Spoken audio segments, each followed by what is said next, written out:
এবং মোটামুটি সকল রাজনৈতিক দল সহ দেশের মানুষও এক প্রকার মেনে নিয়েছিল যে 2028 সাল পর্যন্ত অ্যাটলিস্ট চোখ বন্ধ করে আওয়ামী লীগ থাকবে, এবং তারপরেও আরো 5 বছর থেকে সেটা সেই 41 পর্যন্ত গড়াবে কিনা সেটা নিয়ে নানান তর্ক বিতর্ক বা কিছু কথাবার্তা হয়তো সমাজে বা রাজনীতির মাঠে চালু ছিল।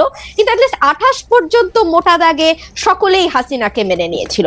কিন্তু এর মধ্যে যে হঠাৎ করে এমন একটি ধাক্কা আসবে, সেটা আজকে বুকে হাত দিয়ে সকলে যদি যার যার কাছে নিজের সৎ থেকে আয়নার সামনে দাঁড়িয়ে নিজেকে প্রশ্ন করে, আমার মনে হয় তারা তাদের উত্তরটি পেয়ে যাবে। আর যে কথাটি আপনি বলছেন যে খুব বেশি বোধহয় আর পার্টিজান থাকা যাচ্ছে না, খুব বেশি বোধহয় বিএনপি আর আমাকে মনে হচ্ছে না, তার কারণ সম্ভবত এই ধাক্কাটি না আমার মনে হয় প্রত্যেকের ভেতরেই নাড়া দিয়ে গেছে। ধরুন আমি যদি একজন ব্যক্তিগত রাজনীতিবিদের বা একজন রাজনৈতিক ক্ষুদ্র কর্মী এবং একজন আইনজীবী মানবাধিকার কর্মীর চোখ দিয়ে পুরো ঘটনাটিকে দেখি, আমার কাছে মনে হয়েছে কেবলমাত্র একটি নির্বাচন, কেবলমাত্র মন্ত্রিসভার মুখগুলোর পরিবর্তন, কিংবা কেবলমাত্র সংসদ সদস্যদের এক পালের পরিবর্তে অন্য পাল গিয়ে সংসদে বসে যাওয়ার জন্যই এই 2000 মানুষ রক্ত দেয়নি। আবু সাইদ একেবারে নির্ভীক চিত্তে একটা গুলি, তারপরে আরেকটা গুলি, এবং ধীরে ধীরে তার মাটিতে বসে পড়া, এই বিষয়গুলো আসলে না এক পাল মানুষের বদলে আরেকটা পাল মানুষের বসে যাবার জন্য হয়নি। এবং আমার কাছে মনে হয়েছে যে আমার চিন্তার জগতে যে বিরাট একটি ধাক্কা লেগেছে, এই ধাক্কাটি আসলে সকলেরই কম বেশি লেগেছে, কিন্তু এটার স্থায়িত্ব বা এটার ইম্প্যাক্ট এক একজনের জীবনে এক এক রকম হবে।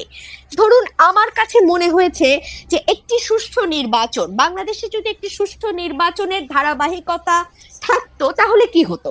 তাহলে 2014 সালে হাইলি লাইকলি বিএনপি সরকার গঠন করত এবং শেখ হাসিনা এবং আওয়ামী লীগ বিরোধী দলে বসতো।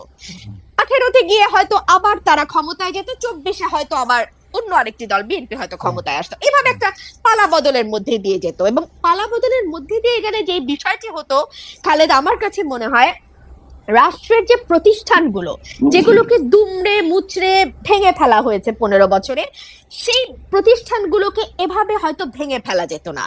আজকে যেভাবে আমরা দেখতে পাচ্ছি মসজিদের খতিব থেকে শুরু করে একেবারে পাড়ার স্কুলের হেডমাস্টার পর্যন্ত পালিয়ে যে প্রাণ বাঁচাচ্ছেন, কারণ সোশ্যাল টেক্সচারটা পুরোপুরি নষ্ট হয়ে গিয়ে একেবারে প্রান্তিক লেভেল পর্যন্ত সকলকেই এক দলের সদস্য হয়ে যেতে হচ্ছে।